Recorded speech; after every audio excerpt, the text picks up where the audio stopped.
ഒരു മാസമായിട്ട് ഞങ്ങളുടെ കൂടെയുള്ള ഞങ്ങളുടെ പപ്പയ്ക്കും മമ്മിക്കും വേണ്ടിയിട്ട് എന്തെങ്കിലുമൊക്കെ ഒരു സ്പെഷ്യൽ ഉണ്ടാക്കണം എന്ന് വിചാരിച്ചിട്ട് ഓടിപ്പടഞ്ഞത് മോർണിംഗ് ഞാൻ കിച്ചണിൽ കയറിയിട്ട് ഉണ്ടാക്കിയതോ അടിപൊളി ബട്ടർ നാനും ബട്ടർ ചിക്കനാണ് കേട്ടോ. പിന്നെ പപ്പയും മമ്മിയെ കുറിച്ച് പറയാനുണ്ടല്ലോ, ഞങ്ങൾ പപ്പ എങ്ങനെയാണെന്നറിയോ, നമ്മൾ എന്തെങ്കിലും ഫുഡ് ഉണ്ടാക്കി കൊടുക്കുകയാണെങ്കിൽ അടിപൊളിയായിട്ടുണ്ടെങ്കിൽ നമ്മുടെ മുഖത്തൊക്കെ പറയട്ടോ, മോളെ സൂപ്പർ ആയിട്ടുണ്ട്, അടിപൊളിയായിട്ടുണ്ട്, നല്ല ലഞ്ചായിരുന്നു എന്നൊക്കെ. എന്തെങ്കിലും കുറവോ കൂടുതലൊക്കെ ഉണ്ടെങ്കിൽ മോളെ ഉപ്പ് കൂടിപ്പോയി അങ്ങനെയൊക്കെ പറയാറുണ്ട് കേട്ടോ. എനിക്ക് ഭയങ്കര ഇഷ്ടമാണ് കേട്ടോ അങ്ങനെ കേൾക്കുമ്പോൾ. കാരണം അങ്ങനെയല്ലേ വേണ്ടത്.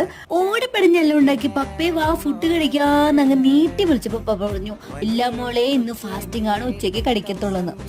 അയ്യോടാ ഭയങ്കര വിഷമായിട്ടോ. എന്നാലും സാരമില്ല, പപ്പ പറഞ്ഞു സാരമില്ല മോള് ഉച്ചയ്ക്ക് ഞങ്ങൾ കഴിച്ചോളാം, ഇത് കഴിച്ചിട്ടേ ലഞ്ച് കഴിക്കുന്നുള്ളൂ ഒക്കെ പറഞ്ഞു. അപ്പോൾ ഭയങ്കര ഹാപ്പി ആയിട്ടോ.